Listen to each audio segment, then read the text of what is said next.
Hi guys, I am here doing my theme Thursday. It is for Canada Day or can't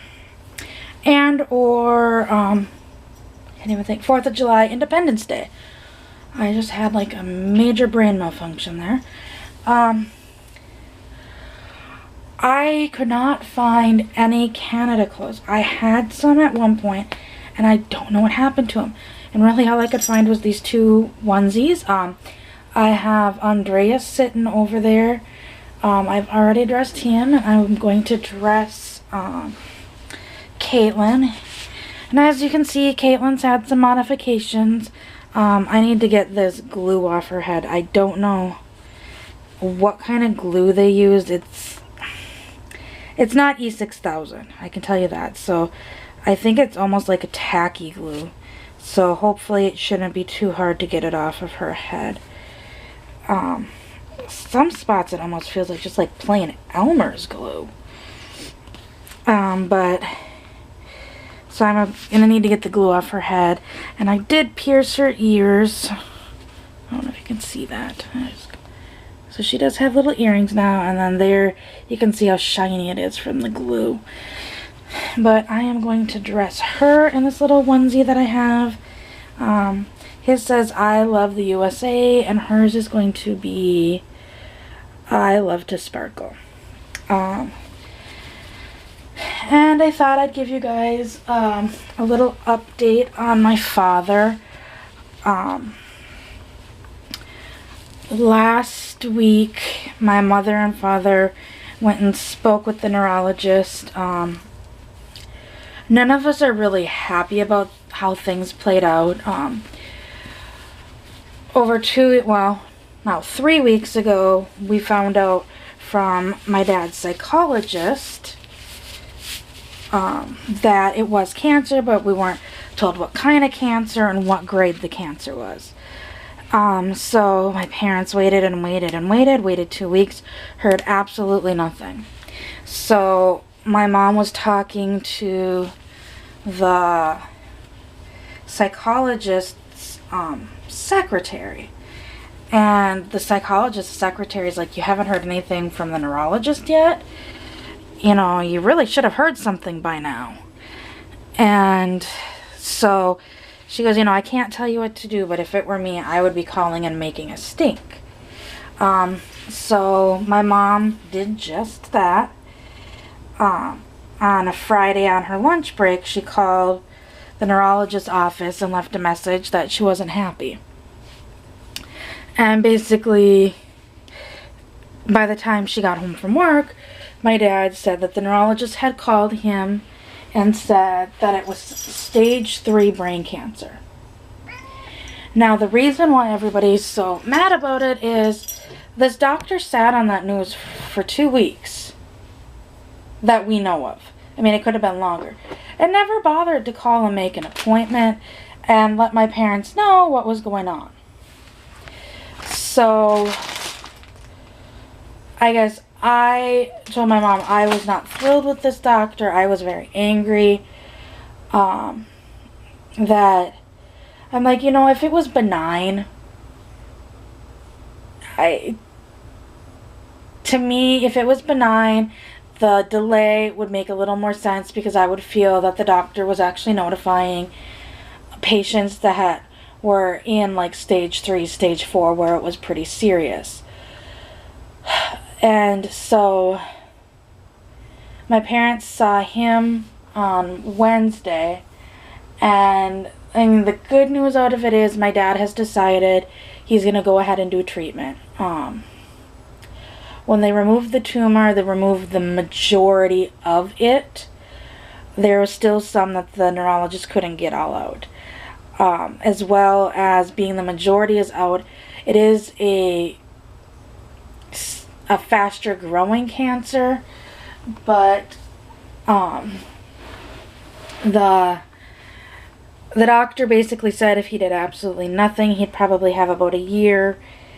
If he goes through treatment, he can have anywhere to 5 to 10 years. So my dad decided to do the treatment, He decided there's more to live for and to fight it. So that's the good news. On Wednesday was when he met with the neurologist. On Friday he met with the doctor that does radiation. And the doctor that does radiation gave my dad a lot of hope. He told my mom the kind of tumor it is. Honestly, I don't remember. My mom texted to me. I looked it up, and it's a rare form of brain cancer. Like, I want to say 5 to 8 people in 200,000 get this cancer. So it's not a very common cancer.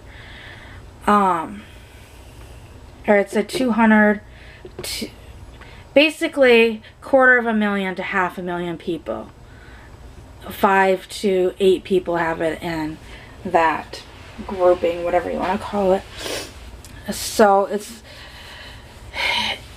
a rare cancer, but they said, you know, being the major mass came out, they caught it early. When my dad had the seizures, they tested him when they were trying to figure out what the mass was initially. They tested him they did a spinal tap, and there was no cancer cells in his spinal fluid. They did a bunch of other tests, and they did like the whole body scan. And at that point in time, the cancer has not gone past his brain. So that's the good news and the bad news. So those that were kind of wondering about my dad, that's what's going on. He was supposed to meet with the chemo doctor today. I didn't talk to my mom today because we were kind of busy. So I'm going to talk to her tomorrow and see what the chemo doctor had to say today. But yeah, as of Friday, my dad is going through with it. The radiologist said, you know, they have to get obviously pre-approval from insurance, but that he didn't foresee that to be a problem. And he, like, for radiation, I guess they have to like custom make a helmet because they can pinpoint where to put the radiation. But he wants to get the helmet made next week, so it's ready to go when they're ready to start the radiation. And that, looking at the notes and everything, it looked like my dad would be able to do the pill form of chemo, so he wouldn't have to go to the hospital and do it outpatient. All he'd have to do is take a pill. I don't know if he has to take a pill for so many times a day, so many days. They didn't, well, obviously, if the doctor appointment today would have discussed more of that.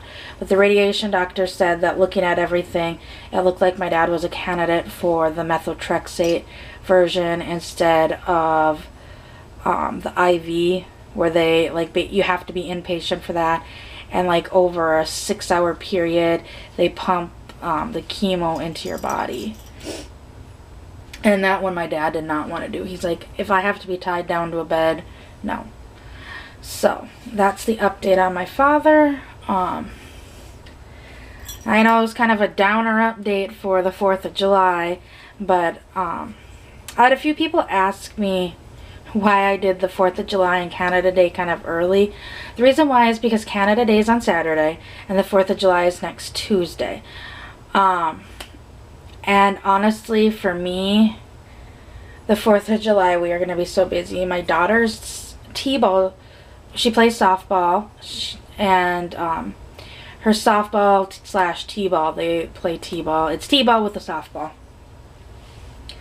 But her T-ball team actually took second in our city, or in our counties, like in their regular games, and second and first place move up to regionals.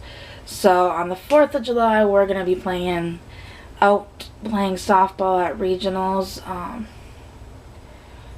I'm kind of, I It sounds bad, but I don't think her team's going to make it very far. I mean, it's kind of cool that they made it this far as they did. So I'm just hoping my daughter can play, because we've had issues this year with that. So that's partially why I did this, just because I wanted to hit both Canada Day and 4th of July, because I know, like, around this time of year, a lot in the U.S. forget about Canada. They forget about that Canada Day actually comes on the 1st of July, and obviously Independence Day is the 4th of July. So I wanted to hit both.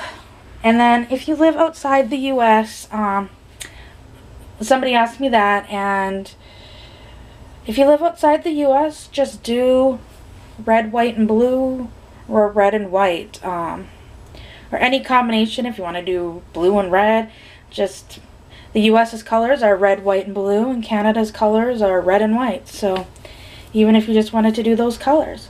So I hope you enjoyed this video, and I will see you all later. Bye!